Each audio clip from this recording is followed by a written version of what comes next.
Athisaya one world Kalapatti premium villa plots with world class amenities நம்ம கோயம்புத்தூர்ல அதிசயம் நடக்கும் நிச்சயமா. திரு பொங்கலூர் மணிகண்டன் அவர்களும் இணைய இருக்கிறார். டாக்டர் ராமதாஸுடைய எதிர்வினை என்னவா இருக்கும்னு நினைக்கிறீங்க? இந்த மாநாட்டில் எதிர்வினை ஆற்றுவாரா? அது அடுத்த எக்ஸ்ட்ரீம் ஸ்டெப்பாக இருக்குமா, இல்லை சட்ட ரீதியாக அணுகுவாரா? அவரோட பழகியவர் அப்படிங்கிற அடிப்படையில் உங்க பார்வை என்ன மணிகண்டன்? பொதுக்குழு என்கிற பெயரில் பாத்தீங்கன்னா, நீங்க டாக்டர் அன்புமணி அவர்களை பொறுத்தவரையில் இது தந்தைக்கு எதிரான ஒரு மிகப்பெரிய சதியை நீண்ட காலமாக செய்து வந்திருக்கிறார் என்பதுதான் உண்மை.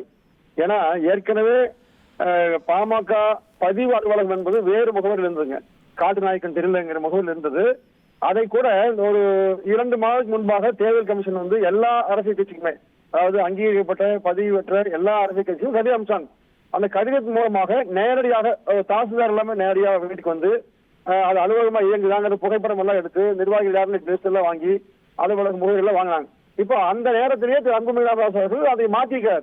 இது டாக்டர் ராமதாஸ் ஐயாவுக்கு தெரியாது. அப்போ டாக்டர் ராமதாஸ் ஐயா குறிப்பிடுகிற மாதிரியே இந்த கட்சியை கைப்பற்ற வேண்டும் என்கிற நீண்ட நாளையும் சதி செயல் திரு அன்புமணி அவர்கள் ஈடுபட்டு வந்துகிறார் உண்மை.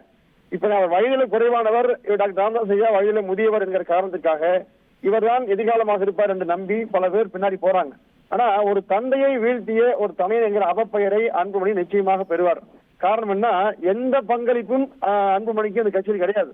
முழுக்க முழுக்க டாக்டர் ராமதாஸ் ஐயா தன் உழைப்பால் உருவாக்கிய ஒரு இயக்கம் தான் பாமக. எனவே அதை கைப்பற்றுவதற்காக எல்லோரையும் ஒன்று சேர்த்து, நீங்க அடுத்த வாரக்கண்டு வியாழக்கிழமை பாருங்க, டாக்டர் ராமதாஸ் ஐயா ஒரு செய்தி சொல்ல போறாரு. அதாவது அன்புமணி மீது இதுவரை சொன்ன குற்றச்சாட்டுகளை கடந்து அவர் அரசியல் ரீதியான பதவிகளை, மத்திய அமைச்சர் பதவி உட்பட பல நாடாளுமன்ற உறுப்பினர் பதவிகள் எல்லாம் பெற்று கோடிக்கணக்கிலே பணம் சம்பாதித்தார் என்கிற செய்தி வரப்போகிறது. ஏன்னா அதுதான் டாக்டர் ராமதாஸ் அவர்கள் வெளிப்படையாக சொல்ல தயங்கி கொண்டிருக்கிற முக்கியமான செய்தி. ஏன்னா ராமதாஸ் அவர்கள் அவர் தலைமை தாங்கின காலம் வரையும் பாமக மீது எந்த குற்றச்சாட்டுமே கிடையாது. உண்மையிலேயே மிக நேர்த்தியாக உண்மையாக எளிமையாக நடத்தினார். ஆனால் அன்புமணி வந்த பிறகு முழுக்க முழுக்க பணம் பிரதானமாக வாங்கவும் பட்டது ஆதாரம் இல்ல. சோ அந்த மாதிரியான ஒரு கருத்தை டாக்டர் ராமதாஸ் வைப்பார் அப்படி நீங்க யோசிக்கிறீங்க. பொறுத்திருந்து பார்ப்போம். உங்க கருத்துக்களை பதிவு செய்ததுக்கு ரொம்ப நன்றி திரு Manikandan. Thank you very much. Athisaya one world Kalapatti premium villa plots with world class amenities நம்ம கோயம்புத்தூர்ல அதிசயம் நடக்கும் நிச்சயமா.